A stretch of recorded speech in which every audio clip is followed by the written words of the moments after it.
આજકાલ social media પર આ મસાલા કોર્નની રેસીપી ખૂબ જ વાયરલ થઈ રહી છે. તો મને થયું કે ચાલો હું પણ આ ટ્રાય કરું. અને આ મસાલા કોર્ન બનાવ્યા પછી જ્યારે મેં ખાધાને ખાવાની ખૂબ જ મજા પડી. ટ્રસ્ટ મી કે આ મસાલા કોર્ન એકદમ ટેસ્ટી અને ચટપટા બને છે.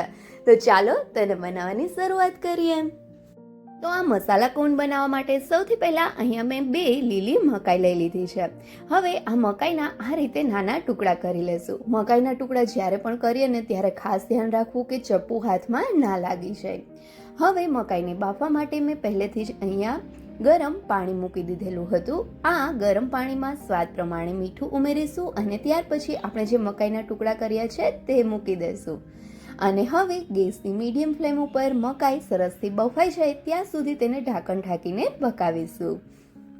મકાઈ બફાઈ ત્યાં સુધીમાં જો હજી સુધી તમે મારી ચેનલને સબસ્ક્રાઇબ નથી કરી તો નીચે આપેલા સબસ્ક્રાઇબ બટન પર પ્રેસ કરો અને બાજુના બેલ આઇકન પર ક્લિક કરો, જેથી તમને મારા નવા વિડીયોનું નોટિફિકેશન મળતું રહે. થોડી વાર પછી ઢાંકણ ખોલીને આપણે મકાઈને ચેક કરીએ તો અહીંયા જોઈ શકાય છે કે મકાઈ સરસથી બફાઈ ગઈ છે. તો હવે આ બફાયેલી મકાઈને પાણીમાંથી કાઢી લઈ એક પ્લેટમાં લઈ લેશું. હવે મસાલા કોર્ન બનાવવા માટે સૌથી પહેલાં આપણે લસણને ચોપ કરી લેશું. તો અહીંયા મેં 3 થી 4 મોટી ચમચી જેટલું લસણ લીધેલું છે. આ લસણને તમે ચોપરમાં અથવા તો ચપ્પુની મદદથી એકદમ બારીક ટુકડામાં કટ કરી લેશું.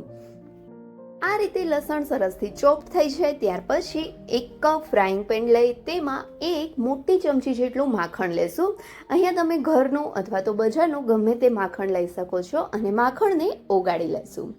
માખણ બરાબર રીતે ઓગળી જાય એટલે તરત જ તેમાં આપણે જે લસણ ચોપ કર્યું છે તે ઉમેરવાનું છે. વધારે આપણે માખણને ગરમ કરશું તો તે બળી જશે એટલે માખણ ઓગળે તરત જ તેમાં લસણ ઉમેરીશું અને લસણ ગોલ્ડન કલરનું થાય ત્યાં સુધી તેને સાતળીશું.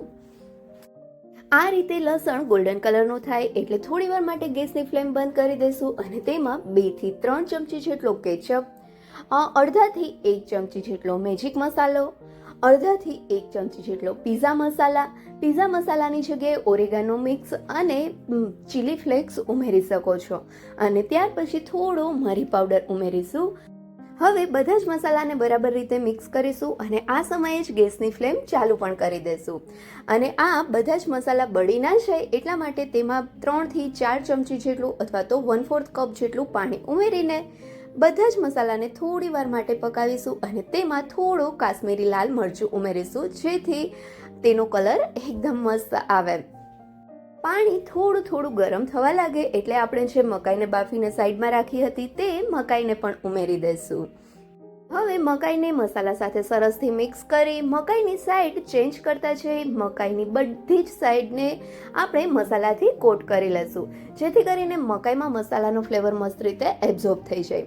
આ રીતે મકાઈની બધી જ સાઈડને આપણે મસાલાથી કોટ કરી લઈએ ને ત્યાર પછી તેને ઢાંકણ ઢાંકીને ગેસની સ્લો ફ્લેમ ઉપર 1-8 મિનિટ માટે પકાવીશું જેથી બધું જ મસાલાનો ટેસ્ટ મકાઈમાં મસ્ત રીતે એબ્ઝોર્બ થઈ જાય અને આપણી મકાઈ એકદમ ટેસ્ટી બને. 1 મિનિટ જેવું મકાઈને પકાવ્યા પછી ઢાંકણ ખોલીને જોઈએ તો જોઈ શકાય છે કે મકાઈમાં મસ્ત રીતે મસાલો એબ્ઝોર્બ થઈ ગયો હોય તેવું જ દેખાય છે અને મસ્ત સુગંધ પણ આવવા લાગી છે. તો હવે તેને ગેસ ઉપરથી નીચે ઉતારી લઈ તેના ઉપર થોડી ધાણાભાજી સ્પ્રિંકલ કરીશું અને તૈયાર છે આપણી આ એકદમ ટેસ્ટી અને ચટપટી મસાલા કોર્ન. તો આ મસાલા કોર્નને ફટાફટ સર્વિંગ પ્લેટમાં સર્વ કરીશું. અહીંયા મસાલા કોર્નનો કલર જોઈને તમને આઈડિયા આવી ગયો હશે કે આ મસાલા કોર્ન કેટલી મસ્ત ટેસ્ટી અને ચટપટી બની હશે. તો તમે પણ એક વખત આ મસાલા કોર્ન જરૂરથી ટ્રાય કરજો. ચોમાસામાં અને શિયાળાની ઠંડીમાં તો આ મસાલા કોર્ન ખાવાની ખૂબ જ મજા પડશે. જો તમને આ રેસીપી ગમી હોય તો વિડીયોને લાઇક કરજો અને તમારા ફ્રેન્ડ સાથે શેર પણ કરજો. અને હા, મારી ચેનલને સબસ્ક્રાઇબ કરવાનું ભૂલતા નહીં. Thank you so much.